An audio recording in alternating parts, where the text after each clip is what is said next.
بسم اللہ الرحمن الرحیم۔ ایم ایس وائس کے معزز دوستوں، السلام علیکم۔ آج کی ہماری یہ ٹاپک ہے کہ جنات کی تخلیق کب ہوئی۔ تو چلتے ہیں ویڈیو کی طرف۔ جن کی حقیقت، جیسے کہ جن کی لغوی معنی سے معلوم ہوتا ہے کہ ایک ایسی دکھائی نہ دینے والی مخلوق ہے جس کے لیے قرآن مجید میں بہت سی صفات بیان ہے، جن میں سے چند درج ذیل ہیں۔ نمبر 1، ایک ایسی مخلوق ہے جو آگ کے شعلوں سے پیدا کی گئی ہے، انسان کی خلقت کے برخلاف جو مٹی سے خلق ہوا ہے، جیسے کہ ارشاد الہی ہوتا ہے، اور جنات کو آگ کے شعلوں سے پیدا کیا ہے۔ نمبر 2، یہ مخلوق علم و ادراک، حق و باطل میں تمیز کرنے اور منطق و استدلال کرنے کی صلاحیت رکھتی ہے۔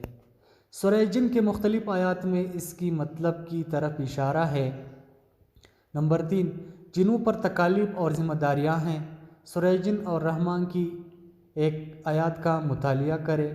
نمبر 4، ان میں سے بعض گروہ مومن اور صالح ہیں اور بعض گروہ کافر ہیں،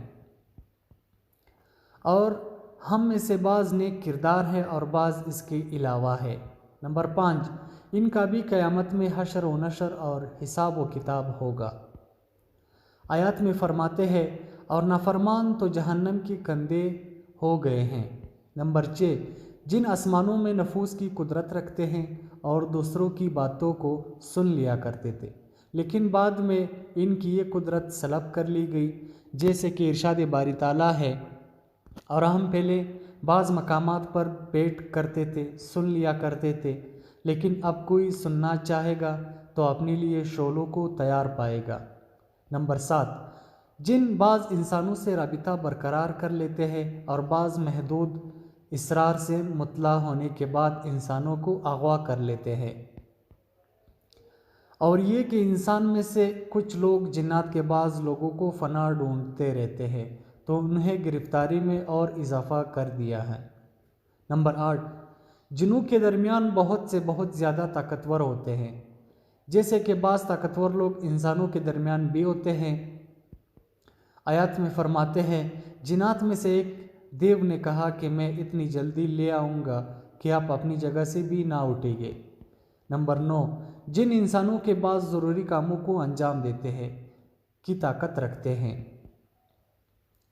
اور جنات میں ایسے افراد بنا دیے جو خدا کی اجازت سے ان کے سامنے کام کرتے ہیں۔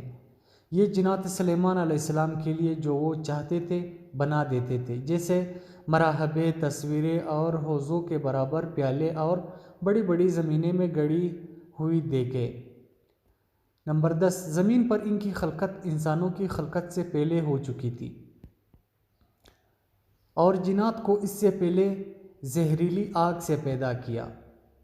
قارئین کرام ان کے علاوہ بھی جنوں کی دوسری خصوصیات بیان کرتے ہیں، جبکہ عوام الناس میں یہ بات مشہور ہے کہ جنات انسانوں سے بہتر ہے، لیکن قرآنی آیات سے یہ نتیجہ نکلتا ہے کہ انسان جنوں سے بہتر ہے، کیونکہ خداوند عالم نے جتنے بھی انبیاء اور مرسلین ہدایت کے لیے بھیجے ہیں وہ سب انسانوں میں سے تھے، اور انہوں میں سے پیغمبر اکرم صلی اللہ علیہ وسلم بھی ہے۔ ان پر جنوں کا ایمان تھا اور آپ صلی اللہ علیہ وسلم کی اتباع و پیروی کی۔ اسی طرح شیطان کا جناب آدم علیہ السلام کو سجدہ نہ کرنا، جس کی وضاحت قرآن کریم میں بیان ہوئی ہے، یہ جنوں کے سرداروں میں سے تھا۔ سورہ کہف آیت نمبر 5، یہ خود انسان کی فضیلت کی دلیل ہے۔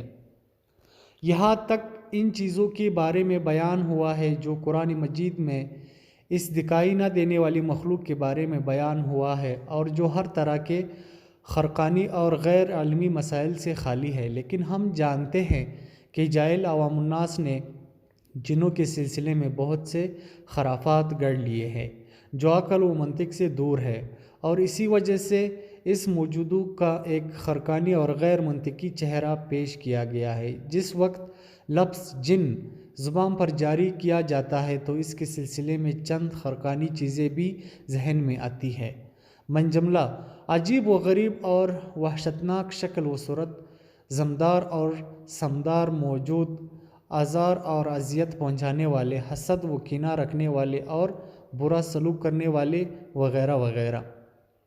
حالانکہ اگر جنوں کو ان تمام خرافات اور بے بنیاد چیزوں سے الگ رکھا جائے تو اصل مطلب قابل قبول ہے، کیونکہ اس بات کی کوئی دلیل نہیں ہے کہ موجودات صرف وہی ہے جس کو ہم دیکھ سکتے ہیں۔ اس سلسلے میں علماء اور دانشوروں کا کہنا ہے کہ جن موجودات کو ہم اپنے حواس کے ذریعے درک کر سکتے ہیں وہ ان موجودات کا مقابلے میں بہت کم ہے جن کو ہم درک نہیں کر سکتے۔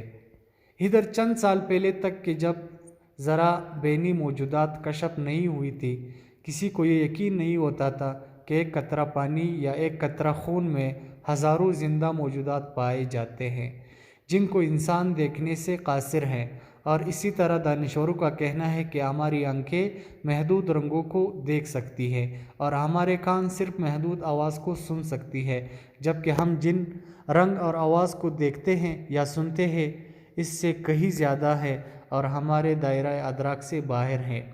لہٰذا جب اس دنیا کی یہ حالت ہے تو کون سے تعجب کی بات ہے کہ اس جہاں میں دوسری زندہ موجودات بھی ہو جن کو ہم نہیں دیکھ سکتے اور اپنے حواس کے ذریعے درک نہیں کر سکتے۔ اور جب ایک سچی خبر دینے والے صادق پیغمبر الاسلام صلی اللہ علیہ وسلم نے خبر دی ہے تو پھر ہم اس کو کیوں نہ قبول کریں؟ بہرحال ایک طرف قرآن کریم جنات کے بارے میں مذکورہ خصوصیات کے ساتھ خبر دے رہی ہے اور دوسری طرف ان کے نہ ہونے پر کوئی عقلی دلیل ہمارے پاس نہیں ہے، تو ہمیں قبول کر لینا چاہیے اور غلط تعویلات سے پرہیز کرنا چاہیے۔ اسی طرح اس سلسلے میں عوامی خرافات سے بھی اجتناب کرنا چاہیے۔